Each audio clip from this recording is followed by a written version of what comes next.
palavra de Deus faz. Não vamos insultar a inteligência de qualquer ser humano, multiplicar e produzir mais. Se dois não estão produzindo dois, não está multiplicando um, mas não está deixando igual.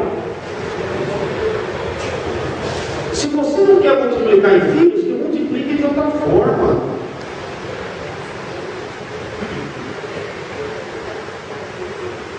Ah, mas hoje em dia para estudar um filho é muito. Sim, mas o inimigo que coloca na nossa frente um papel, um padrão do que é a vida próspera. A palavra de Deus fala do que é a vida próspera, fala. Foi no trimestre passado da escola dominical, da revista da escola dominical, a prosperidade na vida do cristão. A prosperidade da vida do cristão está na medida que ele tenha comunhão com Jesus. Isso é prosperidade. Jesus fala: olhai os lírios do campo, as aves dos céus, não se preocupam com o dia de amanhã. Planejar é uma coisa, ter obsessão pelo dia de amanhã é outra. Você planejar o dia de amanhã com obsessão, você está cada vez mais tentando se tornar independente de Deus. Você está tentando colocar um pé em Deus e um pé naquilo que você pode fazer para determinar o seu futuro, como que Deus não tivesse papel nenhum na determinação do seu futuro. Como que quem estivesse pensando: se o meu futuro não for aquilo que eu imagino, aí eu paro no plano de Deus. Mas se Deus não cumpre aquilo que eu sempre sonhei pessoalmente, eu estou do lado do meu futuro. Onde está nas Escrituras que nós devemos limitar os nossos grupos de filhos? Planejamento familiar é uma coisa, limitar visando um conforto maior pessoal é outra coisa. Meu pai teve 4 filhos. 4 filhos. Os 4 filhos são médicos. Eu vi o limite dele de aposentado: R$5.000. E o limite da minha mãe, R$1.500, professora primária. 2 funcionários públicos. Somando os dois, R$7.000. Só de convênio médico, os dois pagam 1.500. Estão beirando os 80. Como é que eles conseguiram formar 4 filhos médicos? Meu pai sempre teve Fusca. Ele nunca teve Opala em 70 prestações.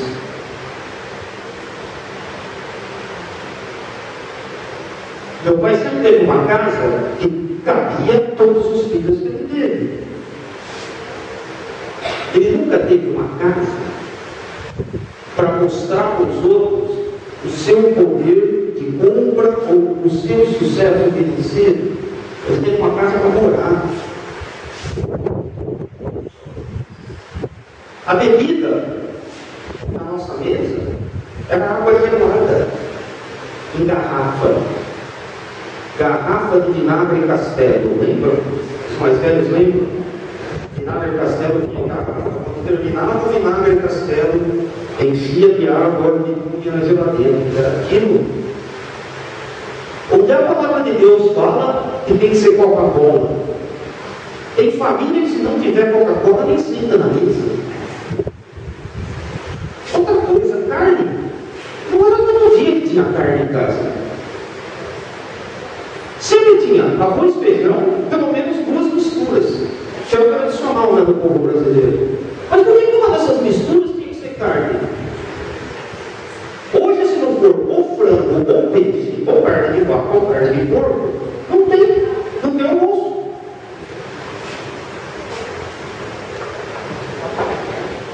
Doce de abóbora, doce de manga, doce de laranja. Assim, frutas.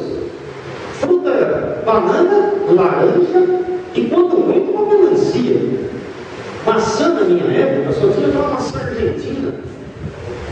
era caríssima, lembra? Era quinhentão, tá? Certo? 1 quilo de arroz custava 1 conto, aquela maçã argentina custava meio conto, quinhentão, era caríssimo. Minha mãe, quando comprava, ela comprava uma para picar na salada de fruta, para incrementar a salada de fruta, a maçã argentina. Você vai dizer, o irmão Alexandre, hoje na sua casa é assim, hoje na minha casa não é assim. Mas eu tenho plena consciência do que é, do que não é. Você não compra iogurte com seus filhos? Compra iogurte com seus filhos. Você compra kiwi, mas compra kiwi, certo? Compra, agora está na moda aquele caríssima, aquela atemoia que parece uma fruta do monte, com menos, é caríssimo aquilo, né? Às vezes não compram, não é isso. O que nós não devemos é colocar o consumo além da vontade de Deus. Mas as escolas estão muito ruins, eu não consigo que um filho meu estude se não for para a escola paga. Qual a outra função da família? A outra função da família é influenciar na sociedade. Essa é mais uma função da família além da cultivação. Influenciar a sociedade. O que está acontecendo ao contrário, é a mídia estando influenciando a família. Existe uma autora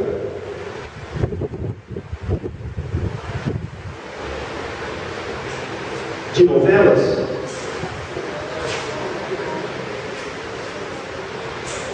gostaria que Deus tocasse seu coração, porque ela tem o hábito de pôr temas polêmicos, porque o tema polêmico vem, tá?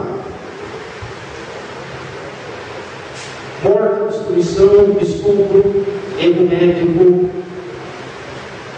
assassinatos, todos os temas polêmicos vendem jornal, vendem audiência. Então, essa autora que eu estou falando, ela tem o hábito de escrever novelas com temas polêmicos. É aborto, é prostituição masculina, é transplante de coração, é status hermafroditismo, é barriga de aluguel. Então, são temas polêmicos. A mídia é formadora da opinião. Infelizmente, a mídia, ela consegue influenciar mais do que ser influenciada. A mídia que deveria ser um reflexo do que é a sociedade, ela está sendo mais do que isso. Ela está sendo uma cobertura e um muro para a própria sociedade, principalmente para a sociedade cristã. E nós estamos abraçando a mídia, não estamos abraçando a igreja. Nós não estamos abraçando os ensinamentos de Deus. Então não é para ter televisão em casa? Não, pode ter televisão, não tem problema. Só que a televisão tem que ser limitada. Não é para ter internet em casa? Pode ter internet. Claro, mas o uso da internet tem que ser limitado. O mundanismo, o pastor João Branco costuma dizer o seguinte: não devemos confundir modernizar com mundanizar. Modernizar é uma coisa, modernizar é evolução. Se nós não tivéssemos evolução, eu não estaria falando no microfone, estaria falando do gogó, estaria gastando minha voz. Se não tivéssemos evolução, eu não estaria usando uma calça de microfibra. Eu estaria usando uma roupa dos tempos de Jesus. Aquelas roupas dos apóstolos, não, eles batiam não, certo? Eu estaria usando aquele tipo de roupa. Eu estaria usando, eu teria vindo de São Paulo de carro, teria vindo de São Paulo até aqui a pé, ou no lombo do rio, de uma roupa, ou de um cavalo, ou de uma charrete. Eu teria vindo de carro. Meu carro tem ar-condicionado, está muito calor, está muito frio, graças a Deus. Modernizar é uma coisa, mundanizar é outra coisa. Aleluia. Modernizar a igreja é evolução. Mundanizar é devolução. E nós estamos deixando a revolução entrar dentro da nossa casa. A família tem que resplandecer sobre as trevas, como Jesus resplandece sobre as trevas, e as portas do inferno não prevalecem sobre elas. A família tem que se unir a Jesus e se tornar uma fonte de influência na sociedade. Eu vejo muito pela internet uma admiração por um juiz do Supremo Tribunal chamado Jorge Barbosa. Eu também admiro ele, as atitudes dele, a coragem dele. Eu já ouvi gente falando que ele deve ser o próximo presidente do Brasil. Talvez possa até ser, não sei.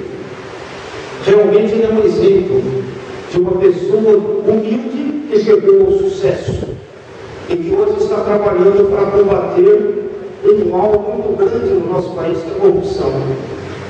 Então eu admiro aquele homem, como muitos aqui admiram, só que aquele homem tem um detalhe: ele é claramente a favor do aborto.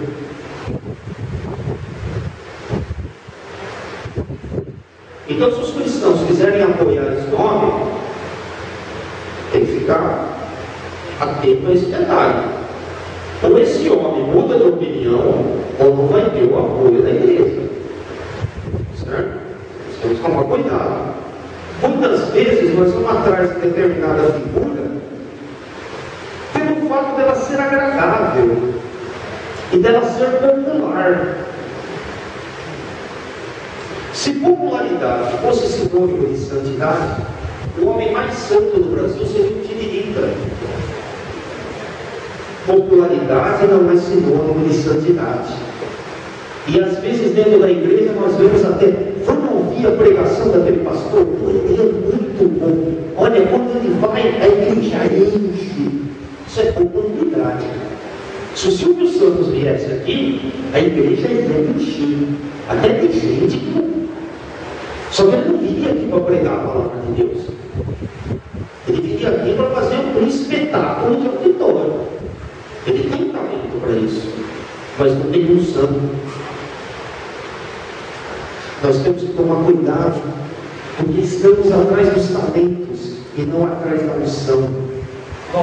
Nós estamos deixando entrar nos nossos lares a mundanização e não a modernização. Aquilo que é instrumento de evangelismo, que é a mídia, que é a internet, está sendo instrumento também de destruição. As portas de qualquer igreja devem estar sempre abertas. Nesse exato momento pode estar passando uma alma aflita por aí, e vem esta porta aberta, essa alma encontra a salvação. Não temos que fechar as portas do mundo, mas temos que conviver com o mundo. Não temos que ser influenciados pelo mundo, mas temos que influenciar o mundo. Nós somos 20% da população do Brasil. 20% pode exercer muita influência, principalmente no tocante aos conceitos familiares. Nós temos um poder muito grande. Alguém já ouviu falar de um episódio que aconteceu nos Estados Unidos chamado o Milagre de Montgomery?